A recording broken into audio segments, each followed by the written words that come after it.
উনি চলে গেলেন এটা বিশ্বাস করাটা অনেক কষ্টকর ছিল, কারণ উনি তো কখনো অসুস্থ ছিলেন না, অসুস্থ হয়ে হাসপাতালে ছিলেন বা বয়সত্ব হয়েছিল, অল্প বয়সে তো চলে গেলেন উনি আমাদের মাঝখান থেকে। তো আজকে সারাদিন অনেকবার মনে হচ্ছিল জসিমের কথা, এবং বিকালে যেহেতু আসবো এখানে সেই কারণে আরো বেশি করে মনে হচ্ছিল। তো শুধু এইটুকু বলা যে আল্লাহ ওনাকে বেস্টবাসী করুন,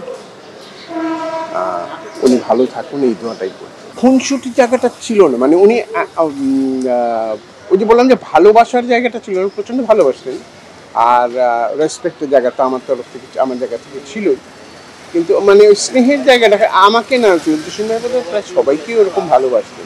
স্যান্ডেলিনা সো, রূপচর্চায় আভিজাত্য। তো আমার ওই কষ্টের জায়গা, খুনসুটির জায়গা না, কষ্টের জায়গা, ওই যেটা শুরুতেই বললাম যে আমার যেটা ছিল যে আমি কাজ করার সুযোগ পাই, এই দুঃখটা আমার থেকেই যাচ্ছে।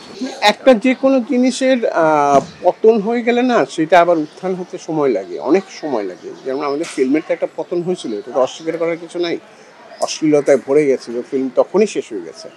তারপরে সেই জায়গাটা আবার আস্তে আস্তে উঠছে, এখন স্ট্রাগল করে অনেকটা একটা জায়গায় নিয়ে আসে, কিন্তু সিনেমার সংখ্যা তো কমে গেছে।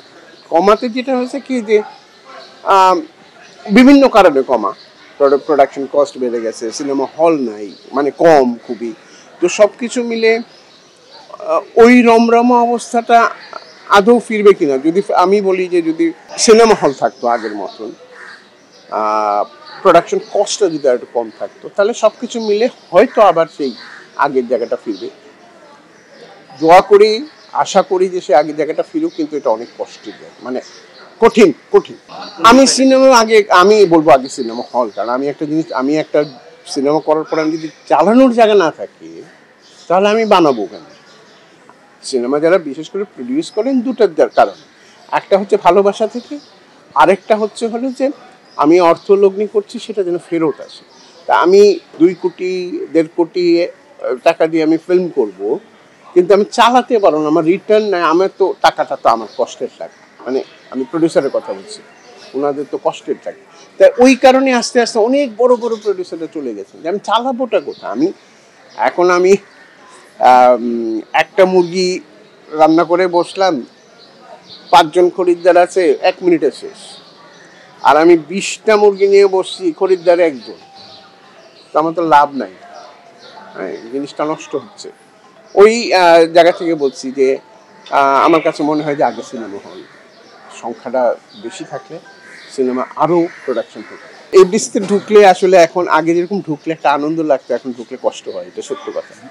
আগে এই যে এখন এই সময়টায় বিভিন্ন এই কোনায় ওই কোনায় সব জায়গায় আগে কাজ চলতো, হ্যাঁ, তো এখন ঢুকলে কষ্ট হয় যে কাজগুলো নাই, কাজ কমে গেছে, এই যেটা বললাম যে কাজ, সিনেমার সংখ্যাই কমে গেছে। আর সিনিয়র যারা আমরা বা আমাদের যারা সিনিয়ররা আছেন, ওই একই বিষয়, তাদেরও তো কাজগুলো এখন কমে গেছে, কমাতে হয় কি আর আশা হয় না, সব কিছু মিলে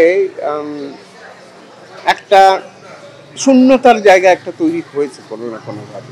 সিনেমা হলগুলো ভেঙে শপিং মল করা হচ্ছে, সেগুলোতে সিনেমা হল মাস্ট ছিল, কিন্তু সেগুলো একটা দুটো ওরকম হয়েছে, সবগুলো তার হয়নি।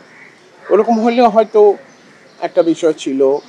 আর আরেকটা বিষয় হচ্ছে যে এখন যেগুলো সিনেপ্লেক্স আমরা বলি, সেগুলো তো একটু এক্সপেন্সিভ, তো সবার জন্য তো সম্ভব না, কিন্তু আমাদের সিনেমাতে সব ধরনের দর্শকের জন্যই, মানে সব কিছু মিলে না ঘাটতি হয়ে গেছে দর্শকের।